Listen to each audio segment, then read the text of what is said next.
राधे राधे दोस्तों, आप सभी का चैनल में स्वागत है। आज सुनेंगे बैसाख मास कथा। पूरे महीने करे इसका पाठ, भगवान विष्णु होंगे प्रसन्न। तो आइए सुनते हैं। बैसाख मास में भगवान विष्णु की पूजा अर्चना करने से व्यक्ति को शुभ फल की प्राप्ति होती है। बैसाख मास को धर्म और करुणा का प्रतीक माना जाता है।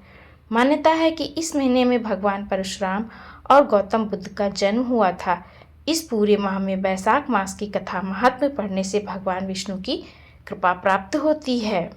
सुत जी कहते हैं, महात्मा नारद के वचन सुनकर राजश्री अम्बरीश ने विस्मित होकर कहा, आप मार्गशीर्ष मास, अगहन आदि पवित्र महीनों को छोड़कर बैसाख मास की ही इतनी प्रशंसा क्यों करते हैं? उसी को सब मासों में श्रेष्ठ क्यों बोलते हैं? यदि माधव मास सबसे श्रेष्ठ और भगवान लक्ष्मीपति को अधिक प्रिय है, तो उस समय स्नान करने की क्या विधि है? बैसाख मास में किस वस्तु का दान, कौन सी तपस्या तथा किस देवता का पूजन करना चाहिए?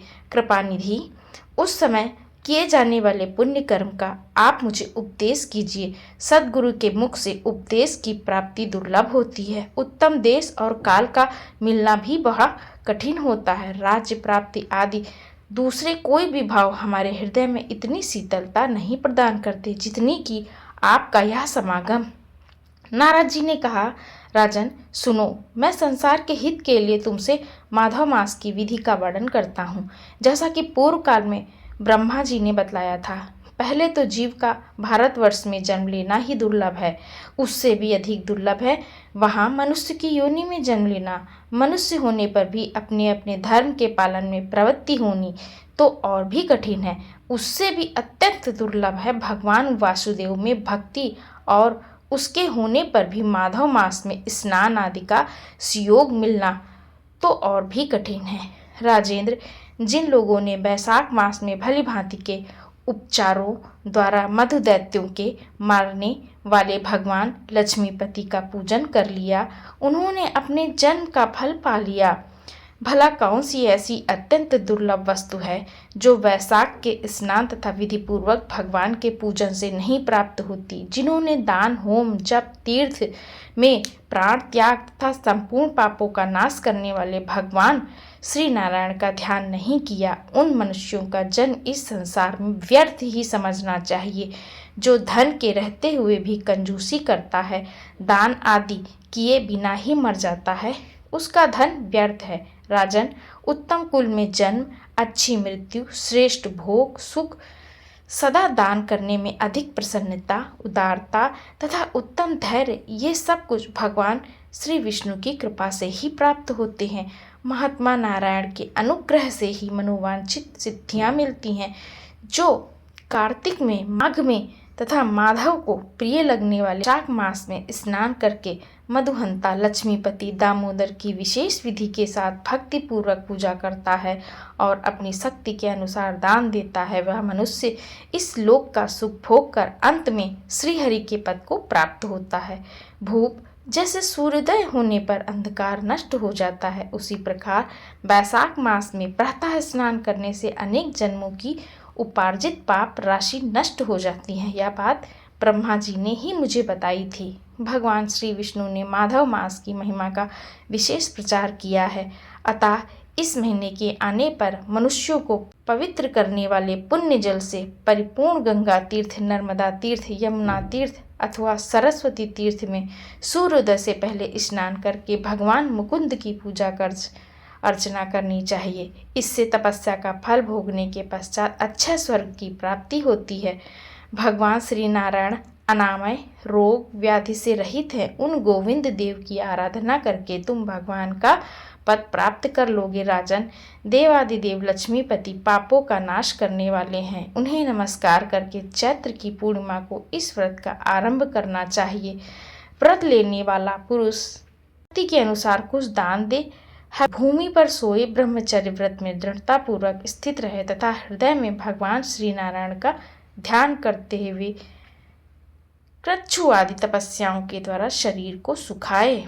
इस प्रकार नियम से रहकर जब बैसाख की पूर्णिमा आए, उस दिन मधु तथा तिल आदि का दान करे। श्रेष्ठ ब्राह्मणों को भक्ति पूर्वक भोजन कराए। उन्हें दक्षिणा सहित धेनु दान दे तथा वैशाख स्नान के व्रत में जो कुछ त्रुटि हुई हो उसकी पूर्णता के लिए ब्राह्मणों से प्रार्थना करे। जिस प्रकार लक्ष्मी जी जगदीश्वर माधव की प्रिया हैं, उस प्रकार माधव मास भी मधुसूदन को बहुत प्रिय है।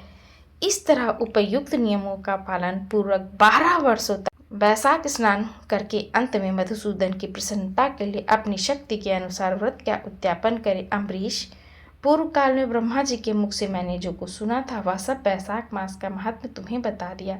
अम्बरीश ने पूछा, मुनि, स्नान में परिश्रम तो थोड़ा भी नहीं है, फिर भी इससे अत्यंत दुर्लभ फल की प्राप्ति कैसे होती है? मुझे इस पर विश्वास क्यों नहीं होता?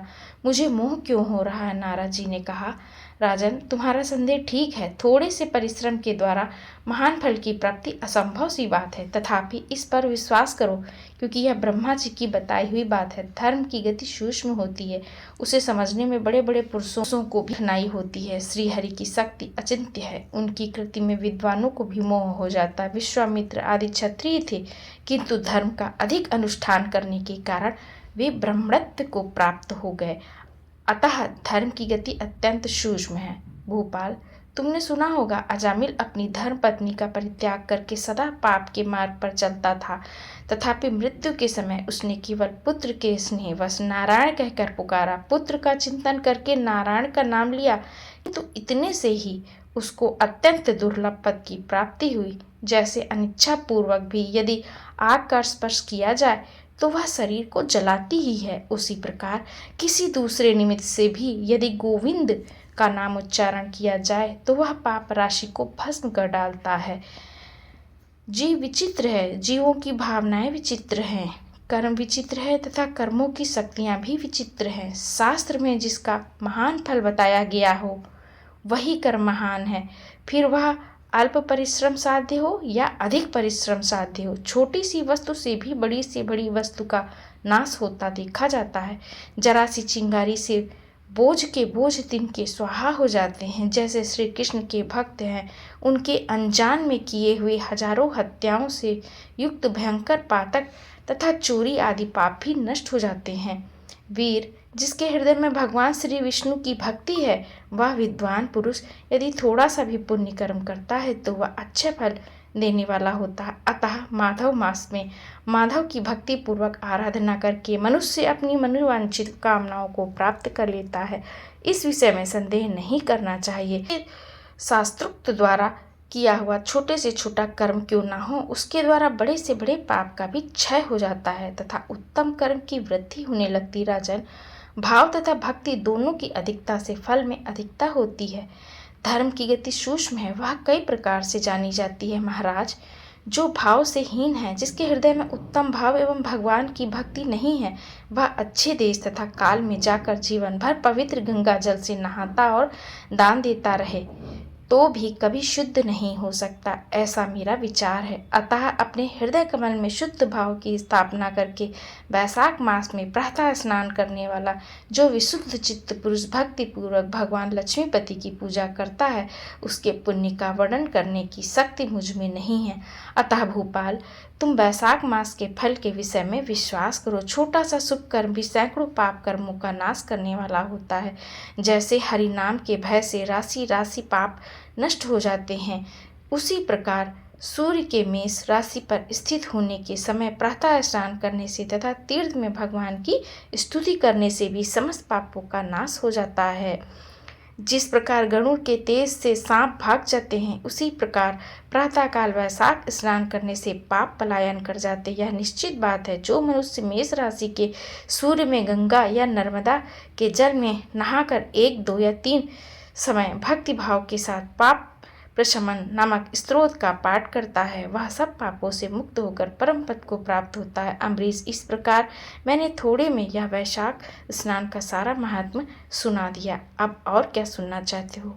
तो दोस्तों, यह थी वैशाख मास की कथा।